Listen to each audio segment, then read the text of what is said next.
Business में जो मालिक अपने एम्प्लॉय के बारे में अच्छा सोचेगा, उस बिजनेस में हमेशा तरक्की होगी। ये ऐसा मेरा एक, क्योंकि लोग कहते हैं कि अगर मैं व्यापार करता हूं तो ही मैं सामाजिक कार्यक्रम कर सकता हूं, ऐसा नहीं है। अगर आप जॉब करते हैं तो भी आप सामाजिक कार्यक्रम कर सकते हैं, जिसकी एक मिसाल है राजेंद्र चौधरी जी।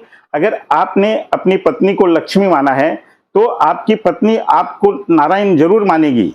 ये मेरा पक्का विचार है, इसके अंदर में कहीं कोई शंका नहीं है। सभी को नमस्कार, मैं हूं राम और आप देख रहे हैं प्रवासी खबर। हमारे पिछले एपिसोड्स के इंटरव्यूज में आपने देखा कि किस तरीके से हमने आपके सामने ऐसे जो है पुरुषों को लेकर आए, ऐसे राजस्थानी समाज के लोगों को लेकर आए, जिनकी कथा, जिनकी संघर्ष गाथा अपने आप में हमारे लिए और आपके लिए एक प्रेरणा का स्रोत है। आज उसी सिलसिले में हम पहुंचे हैं राजेंद्र चौधरी जी के निवास स्थान पर, उनसे उनकी जो है प्रतिक्रिया जाने, उनका रूबरू लेने। तो आपको मैं इस इंटरव्यू के शुरू होने से पहले बता दूं कि राजेंद्र चौधरी जी उन हस्तियों में से एक हस्ती हैं जो इतने व्यस्त जीवन में भी समय निकाल करके समाज में अपना योगदान देने के लिए तत्परता से मौजूद रहते हैं, तन्मयता से वो अपनी सारी गतिविधियों को यहाँ पर रखते हैं।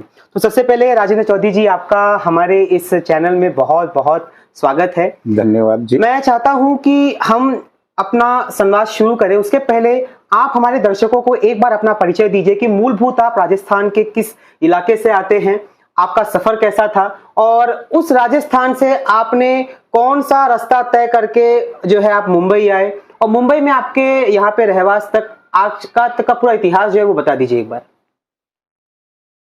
सबसे पहले मैं अग्रसेन महाराज जी को नमस्कार करता हूँ। हम लोग जो हैं, मेरा परिचय देने के पहले अग्रसेन महाराज जी को नमस्कार है। हम अग्रसेन महाराज के बंधु हैं और मेरा नाम राजेंद्र चौधरी है।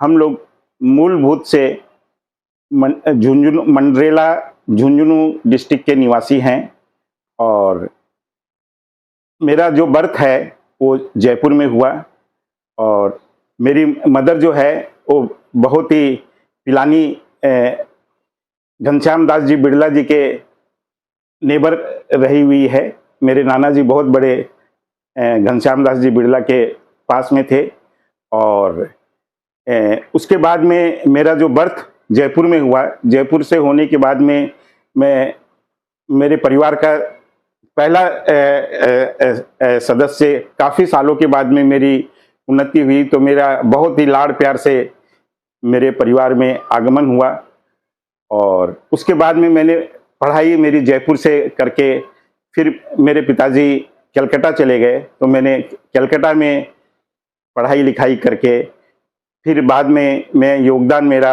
बॉम्बे में, मैं यहाँ पे मेरी कर्म भूमि बॉम्बे में है।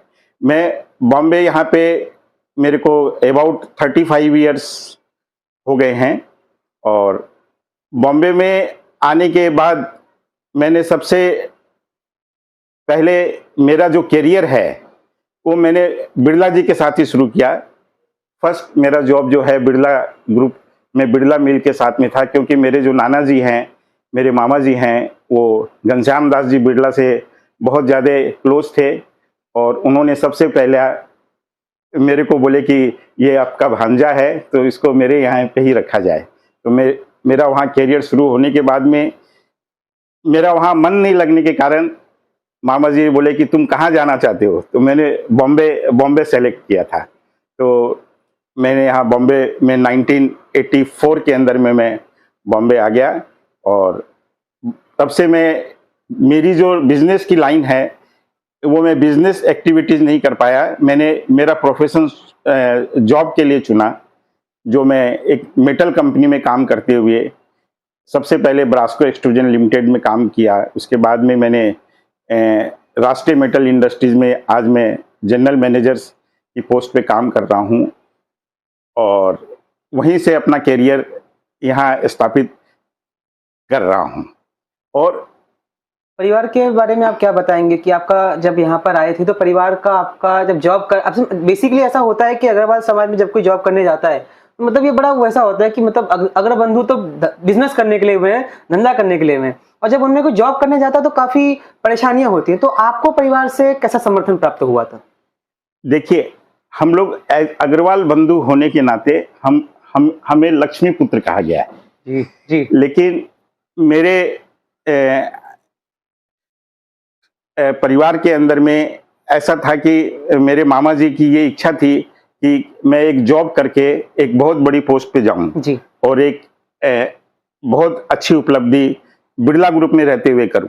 लेकिन शायद वो चीज़ मैं बिरला ग्रुप में रह करके नहीं कर पाया, लेकिन मैं मेरे मामा जी के दोस्त की फैक्ट्री में आकर के वहाँ पे मैंने पूरा कार्यभार संभाला और आज मैं 35 सालों से बॉम्बे के अंदर में हूँ और मैंने उसके लिए ये चुना। अच्छा, आपसे बात करके ऐसा लगता नहीं कि आपने कभी जीवन में संघर्ष देखा होगा, तो कभी अपने जीवन में संघर्ष देखा है तो उसके बारे में कुछ बता सकेंगे दर्शकों को? देखिए, मैंने मेरे जीवन में बहुत बड़ा संघर्ष देखा है। एक्चुअली में क्या है, मेरे पिताजी की मेरे शादी के टाइम पे ही उनकी थोड़ी तबीयत खराब हो जाने के कारण वो आगे बढ़ नहीं पाए थे और मेरे मामा जी जो है वो बिरला परिवार से अच्छे बिलोंग्स करते थे। उसके लिए मैंने मेरी पूरी संघर्षपूर्ण लाइफ रह करके मैंने मेरे पूरे परिवार को खड़ा किया। उसके अंदर में मैं सबसे बड़ा योगदान बोलूँगा कि मेरे मामा जी राधे श्याम जी मायाराम का, जो पिलानी से बिलोंग्स करते हैं, उनका काफ़ी योगदान रहा है मेरे को इस मुकाम तक, यहाँ तक लेकर के आने के लिए। आपके मामा जी का आपके जीवन में मतलब बहुत बड़ा योगदान है। मामा जी के अलावा आपके जीवन में आपका कोई बहुत ही अच्छा हमसफर जो आपके संघर्ष के दौर में हमेशा आपके साथ रहा हो, कोई दोस्त, कोई खास मित्र, उसके बारे में बता सके तो? मेरे एक संघर्ष के टाइम में मेरा सबसे जो नज़दीकी दोस्त रहा है वो मेरी बुआ का लड़का ही था, चंद्र प्रकाश अग्रवाल। वो कोटपुतली से बिलोंग्स करता है। कलकत्ता में हम लोग एक साथ हमारी संघर्षपूर्ण लाइफ बिताई और उस मुकाम में मैं उसका भी वो मेरा छोटा भाई है। छोटा भाई नहीं बोल सकते, हम लोग करीब करीब सेम उम्र के कारण उसका काफ़ी बड़ा योगदान रहा है। सामाजिक कार्यों में आपका पदार्पण कैसे हुआ? देखिए, सामाजिक कार्यक्रमों में मेरा जो पदार्पण है, ये हमारे अग्रवाल समाज की अग्रसेन महाराज की है ये कहावत, दूसरों का हित जिनके हृदय में बसता उनको जग में कुछ मुश्किल नहीं हो सकती। मतलब दूसरों का हित जिसके हृदय में हो उनको जीवन में कभी भी मुश्किल नहीं आ सकती। ऐसा हमारे मुश्किल नहीं होती। सबको मिले सुख और शांति अपार, सबको मिले सुख और शांति अपार, ऐसे हमारे महाराजा अग्रसेन का विचार था। ऐसा ही विचार हमारे सभी अग्रवाल बंधुओं का भी होना चाहिए और ऐसा ही विचार मेरा भी है कुछ हद तक। इसके कारण मेरी जो रुचि है वो समाज सेवा में ज़्यादा रखता हूँ। समाज सेवा में यहाँ रुचि रहने के कारण मैं अग्रवाल परिवार का सदस्य मेंबर्स पिछले 25 सालों से हूँ, सेवा समिति का। और मैं भारत विकास परिषद का भी चेयरमैन संस्कार हूँ और हमारे राजस्थान सेवा संस्था का भी मैं वाइस चेयरमैन हूँ एंड प्लस हमारे मंडेला विकास ट्रस्ट का मैं ट्रस्टी हूँ और प्लस हमारे श्याम सेवा मंडल का भी मैं ट्रस्टी हूँ और भी मैं काफ़ी संस्थाओं से जुड़ा हुआ हूँ। और इंसान की खुशहाली में, उसकी बरकत में, उसकी तरक्की में लोग कहते हैं कि उसकी धर्मपत्नी का बहुत बड़ा योगदान होता है। उसकी धर्मपत्नी पिलर बन के जब तक पीछे खड़ी नहीं रहती तब तक वो आदमी आगे बढ़ नहीं सकता। तो आपके जीवन में आपकी धर्मपत्नी का कैसा रोल रहा? देखिए, ये आपने बहुत ही सही क्वेश्चन किया है। सबसे पहले परिवार में आप रहते हुए अगर आप अपनी पत्नी को लक्ष्मी मानते हैं, अपनी पत्नी को भी लक्ष्मी मानना चाहिए। माँ और बेटी ये दोनों ही लक्ष्मी होती है, तो उस घर के अंदर में हमेशा खुशहाली खुशहाली रहेगी। अगर आपने अपनी पत्नी को लक्ष्मी माना है तो आपकी पत्नी आपको नारायण जरूर मानेगी। ये मेरा पक्का विचार है, इसके अंदर में कहीं कोई शंका नहीं है। तो हमारे अग्रवाल परिवारों के अंदर में सबसे पहले ये शिक्षा लेनी चाहिए कि हम अपनी पत्नी को लक्ष्मी माने, उसका आदर करें, उसको उसको सम्मान पूर्वक दें, तो डेफिनेटली वो आपके नारायण स्वरूप में रहेगी। धार्मिक कार्यक्रमों में आपका बहुत रुचि मैंने देखा है, बहुत सारे कार्यक्रमों में मैंने आपको और आपकी धर्मपत्नी को जो है, आपकी धर्मपत्नी को तो गाना गाते देखा है, आपको भी वहाँ पे मैंने जो है सम्मिलित होते हुए देखा है। तो धार्मिक कार्यक्रमों में आपकी जो है आपका जो है योगदान कैसा है, उसके बारे में थोड़ा बताएंगे क्या? देखिए, धार्मिक योगदान में ऐसा है, मैं श्याम सेवा मंडल का पिछले 15 सालों से एक्टिव सदस्य हैं। हम लोग खाटू रिंगस से पद यात्रा पे हर साल जाते हैं।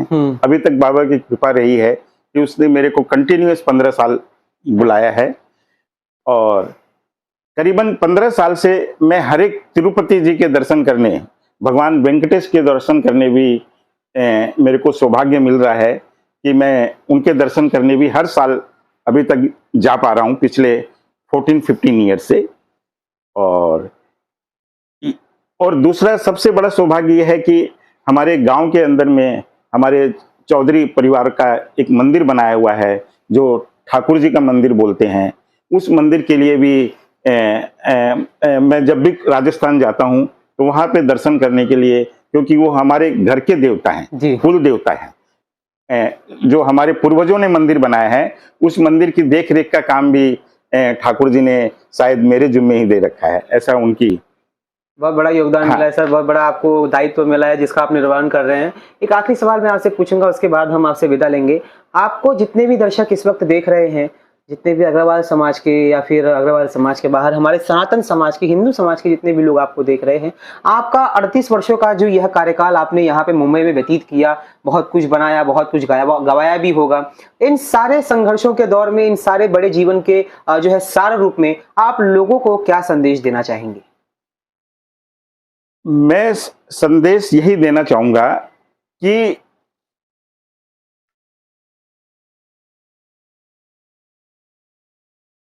आप जब जहां भी काम करें या जो भी बिजनेस करें जी, उसमें सबसे पहले आप अपना पूरी लगन के साथ काम करें।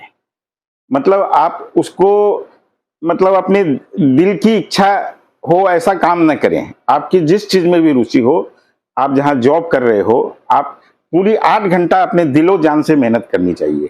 तो और आपके साथ में जो भी कर्मचारी हो या आपके साथ में अगर आप बिजनेस कर रहे हो, तो आपको सबका ख्याल रखना है जी। सिर्फ अपना ही ख्याल नहीं रखना है कि अगर जिस तरह आज मैं बॉस हूं तो या मैनेजर हूं, तो इसका मतलब ये नहीं हुआ कि मेरे जो नीचे काम कर रहे हैं या वो कोई छोटे हैं, उनको सबको साथ में रखना है। सबकी तकलीफ में अपने को आगे आके खड़ा रहना है, सबके लिए अच्छा सोचना है। ऐसे ही अगर हम कोई भी बिजनेस करते हैं, ऐसे ही बिजनेस में जो मालिक अपने एम्प्लॉय के बारे में अच्छा सोचेगा, उस बिजनेस में हमेशा तरक्की होगी। ये ऐसा मेरा एक मानना है। तो उसी विचार से मैं 38 इयर्स में मैं जो काम किया हूँ, आज मेरी जो उपलब्धि है, मेरे छोटे लोग भी आज मेरी उतनी इज्जत करते हैं। हो सकता है मेरे साथ जो काम किए हैं वो आज बहुत ऊंची ऊंची पोस्ट पे पहुंच गए हैं, वो 100 करोड़ 200 करोड़ के आदमी भी बने हैं जो मेरे साथ किए हैं। लेकिन कभी भी हम लोगों का दोस्ताना या भाईचारा में कोई कमी नहीं आई है। बहुत बहुत धन्यवाद राजेंद्र चौधरी जी, आपने हमें अपना इतना खूबसूरत वक्तव्य यहाँ पर दिया। रानी सती दादी के जन्मभूमि से आने वाले राजेंद्र चौधरी जी यहाँ पर जिस तरीके से अपने दायित्वों का निर्वाह कर रहे हैं, वो सच में काबिल तारीफ है। और जिस तरीके से ये इनकी धर्मपत्नी और इनका परिवार धार्मिक कार्यक्रमों में, सामाजिकता में लगा हुआ है, वो सच में यहाँ पर जितने भी लोग जॉब कर रहे हैं उनके लिए ज़्यादा प्रेरणादायक है। क्योंकि लोग कहते हैं कि अगर मैं व्यापार करता हूँ तो ही मैं सामाजिक कार्यक्रम कर सकता हूँ, ऐसा नहीं है। अगर आप जॉब करते हैं तो भी आप सामाजिक कार्यक्रम कर सकते हैं, जिसकी एक मिसाल है राजेंद्र चौधरी जी। हाँ, आशा करता हूं कि जो भी दर्शक हमें देख रहा होगा हमारे इस संवाद से प्रेरणा लेगा, इनकी उपलब्धियों से, इनके संघर्षों से कुछ सीखेगा और अपने जीवन में भी उसे लागू करेगा। इसी प्रकार के, इन्हीं तरह के व्यक्तियों के इंटरव्यूज को सुनने के लिए आप लाइक करिए, सब्सक्राइब करिए, शेयर करिए प्रवासी खबर को। इसी के साथ आप देख रहे थे प्रवासी खबर। मैं हूं राम।